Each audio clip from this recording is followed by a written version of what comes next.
una qüestió d'abordar-lo i tractar-lo. Encara que només tenim uns milers de psiquiatres en pràctica als Estats Units, els suburbis, sota el seu interès, es van convertir en una zona residencial a les afores, un estat mental dintre d'una situació geogràfica.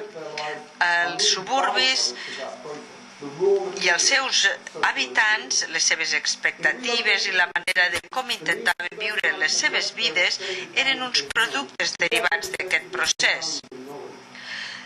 Al deslocalitzar-se de les ciutats, aquests nous habitants dels suburbis van deixar les seves famílies darrere. La revista Publishers Weekly ens diu que, seguint les notícies del Ron Hubbard i els seus avanços a la ciència de la salut mental, més de 750 grups dianètics no professionals van sorgir als suburbia. I mentre que els suburbis creixeien 15 cops més ràpid que les comunitats urbanes o rurals, l'arquitecte d'aquesta expansió, William Legbitt, estudia la portada de Time Magazine. És barat, és accessible, és un festival públic que val la pena que hi participin els clubs i les festes. En un país amb més de 6.000 psiquiatres professionals i on les tarifes, els honoraris de la consulta començaven a $15 a l'hora, Hubbard havia introduït uns mètodes de producció massiva.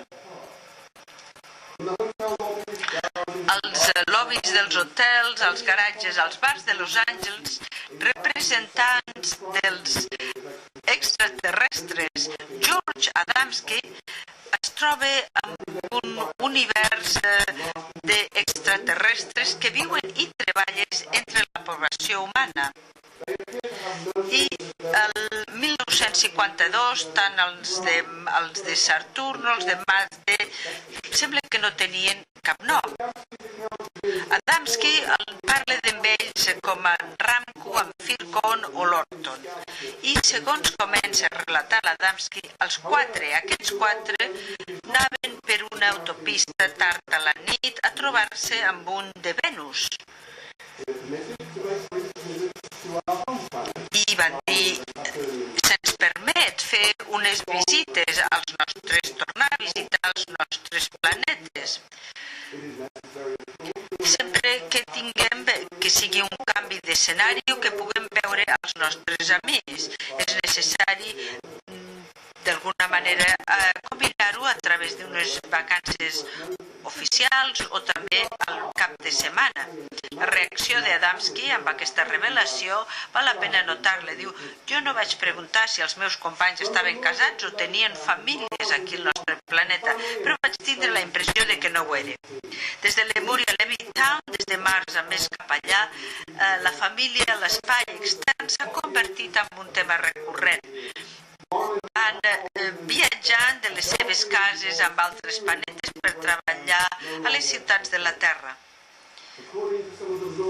I segons alguns dels contes sociològics, sembla que aquestes van ser els primers punts que van afectar la vida als suburbis.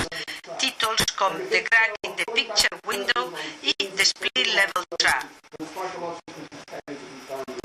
I no és estrany pensar que Ramu i els altres germans de l'espai constituïen una multitud secreta, tots amb ells enyorats i aïllats.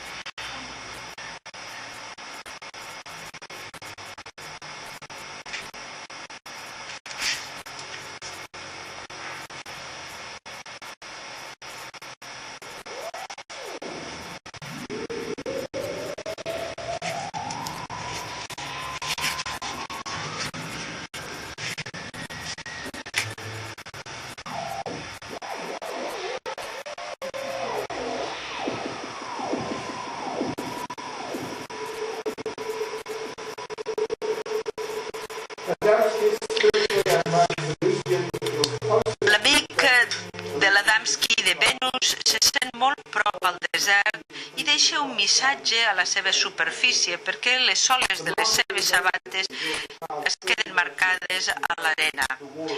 Els invasors de Marte, a la pel·lícula de George Pal, de la versió de H.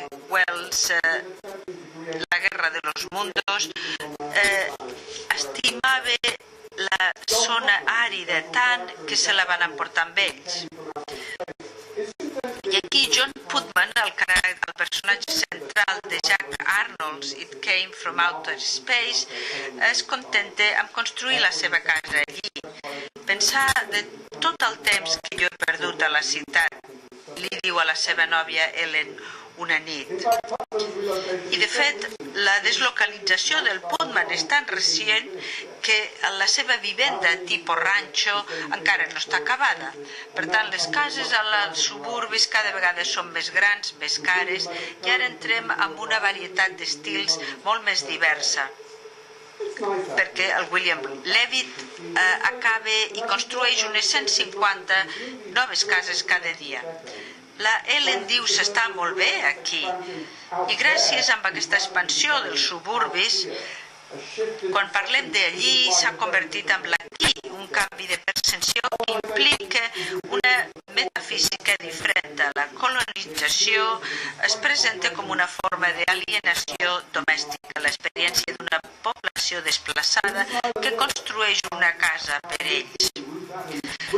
Al This Island Earth, els científics Carl Mackham i Ruth Adams són testimonis de les últimes hores de Metaluna, un planeta més enllà del sistema solar, una guerra desastrosa i s'atansa al final. Els nostres complexes educacionals ara ja només són runes, diu un dels habitants de Metaluna. La deslocalització cap a la Terra ara sembla que és l'últim recurs que et queda, però el Cal li diu, oblideu, només queda espai per una altra raça a la Terra, i nosaltres som aquesta raça. Mentrestant, Forbidden Planet va apropant-se al planeta Alter Quart.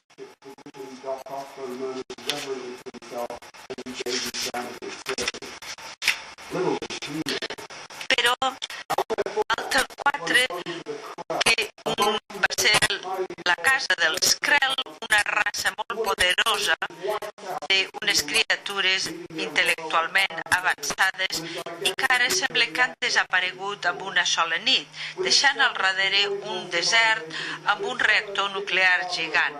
Amb la seva superfície sense cap resta de civilització i amb els suburbis amagats, l'Alter 4 és una altra Metaluna.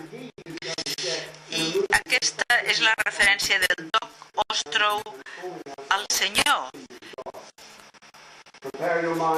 I ell diu, prepareu les vostres ments per la nova escala de valors científics i físics, diu el Dr. Morbius.